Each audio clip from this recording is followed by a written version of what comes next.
Hey guys, good evening. I'm actually in the middle of a workout. I stopped my workout for a team call and I was trying to record this video when I was leaving work earlier, and I wanted to come on live because I had a genius moment of thought and I wanted to be able to share it with you. Make sure you guys knew about it because it's something that's really, really important to how you start your day, and it's something that's really, really important to how well you sleep. So if you guys go back a week ago, I started talking about the sleep cycles, right? How you phase in and out of sleep cycles, and if you wake up in the wrong stage of a sleep cycle, or if you snooze your alarm, you enter back into a sleep cycle. And when you enter back into a sleep cycle, what that does is it makes your brain think that it's still sleeping for the next couple hours of your day, so it's trying to finish out its sleep cycle. So it might take you longer to wake up because you're groggy. There's that. What also can contribute to that, and what made me come to the realization, not realization, it's something obviously I've read and I've heard before in the research that I've done, but when you are hitting your alarm on your phone, think about what your alarm sounds like. Is it loud? Is it annoying? Does it make you really, really quickly reach for your phone or reach for your alarm clock and smack the thing to turn it off? If that's the case, you've just given yourself a lovely jolt of cortisol first thing in the morning, because you are alarmed, you're not sure what to do, your body, your brain, everything is reacting all at once, fight or flight, here goes your cortisol. The cortisol is not a bad thing. However, in our society these days, cortisol gets a bad rep for what it's there for, because of what it causes. It causes spikes in your insulin level, and it causes spikes in everything, because it's triggering your body. Your brain is triggering your body to go into fight or flight mode. It is a predator situation kind of thing from prehistoric ages, and hey, this is what our bodies are hardwired to do. Because they're hardwired to do it, what that means is that cortisol jolt first thing in the morning when the alarm goes off, or something disturbs you. Think about if you have a baby cry in the middle of the night, or your dog starts barking in the middle of the night. Those things jolt you awake. Those are cortisol bursts in your body.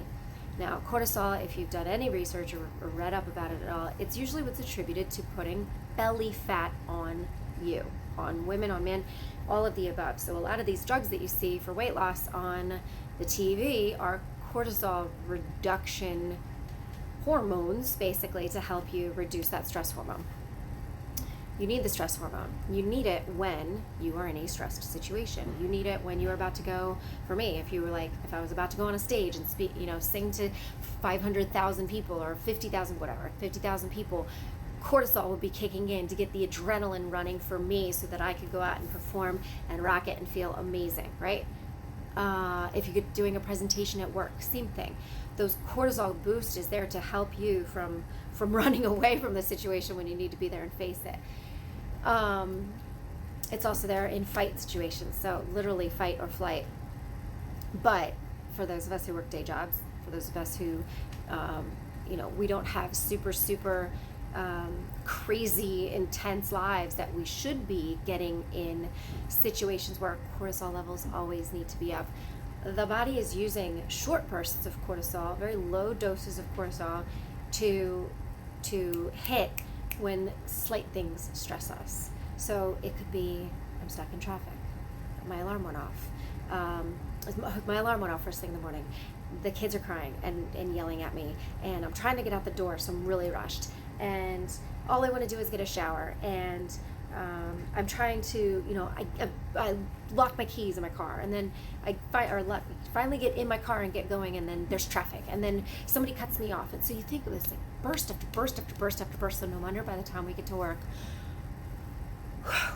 we're exhausted, and we start our day stressed the fuck out. All of that, telling you all of that, got my heart rate going. I'll tell you, 119. I was just doing my workout, and I've been chilling. So just think about the types of things that are affecting your cortisol levels, that are stressing you out, because those are other things that are going to affect how you sleep, how you get your morning off right. And that's why meditating first thing in the morning and having some time to yourself and writing down in gratitude and writing down goals and drinking some lemon water and just chilling first thing in the morning. So good for you. Okay? So I hope you liked this little lesson on hormones in the brain. And Dr. Jenny, just kidding, I'm not. And I'm not going to be. I don't think so anytime soon, at least. It's not in my goals list for the next 10 years, I should say that. However, I love doing research now. It's so funny. I hated science when I was a kid. Hated it. Didn't mind chemistry though. I think, or bio. I had a really good bio teacher, so I liked bio. Maybe that's why this stuff intrigues me, and I want to talk about it. So anyway, hope you guys have a great night, and jump on here and comment what time you wake up in the group. Just post on the message or post on the discussion thread. I'm up when you wake up in the morning, all right? I'm up. I didn't snooze, okay? Have a good night. See you guys tomorrow.